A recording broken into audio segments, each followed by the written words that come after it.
Anyone can see it. It merely takes looking at it to see that there is a difference. Letterpress puts a bite into the paper. There is a three-dimensional quality that no other printing method can equal. John Christensen, proprietor of Firefly Press, Somerville, just off Somerville Ave, not far from the 15th century.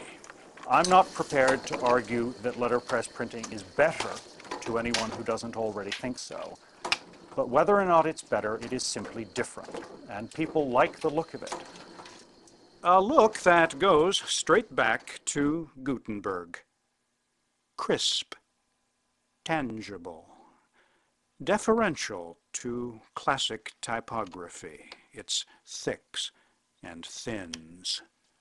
Every character on the page a direct impress of an inked surface, once wood, now steel or lead. You are dealing with physical stuff.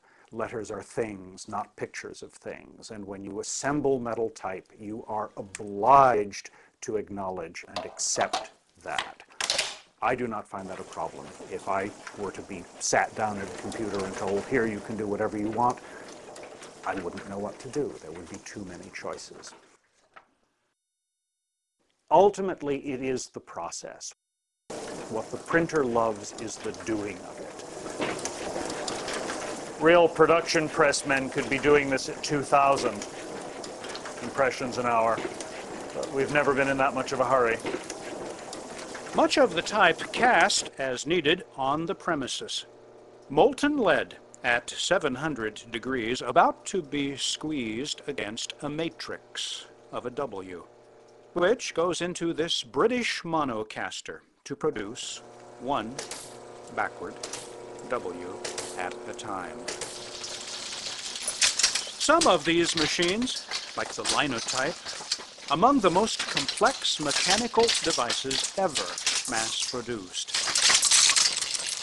and among the most beautiful, John Christensen would say. Engineers of that day thought in organic metaphors.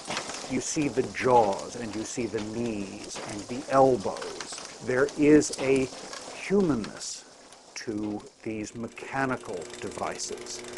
And a nomenclature almost as rich as sailing. The width wedge, the tympan, slotted to receive registration pins.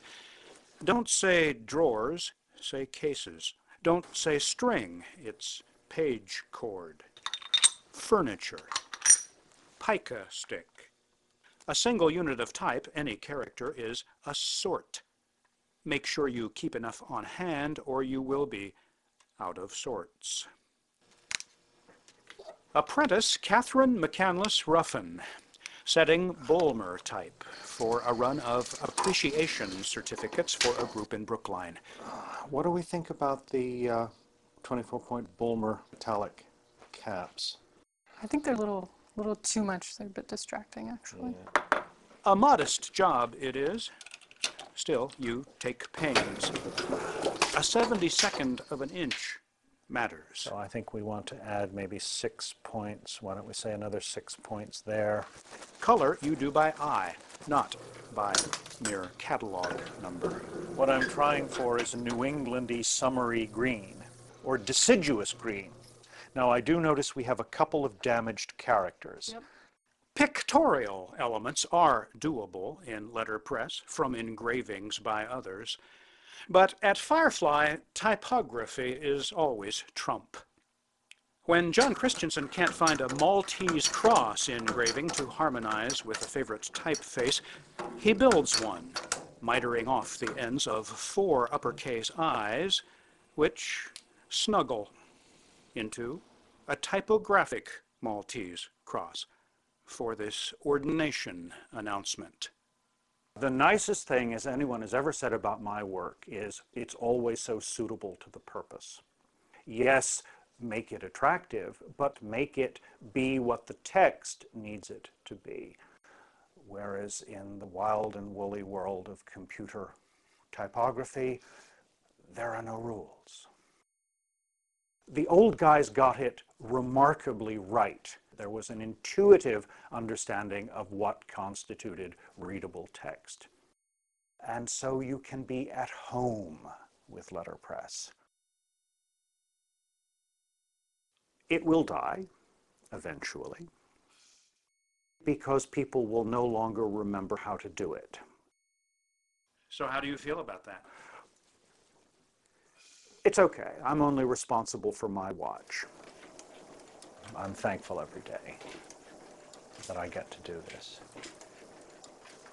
In Somerville, this is Chuck Kramer at large.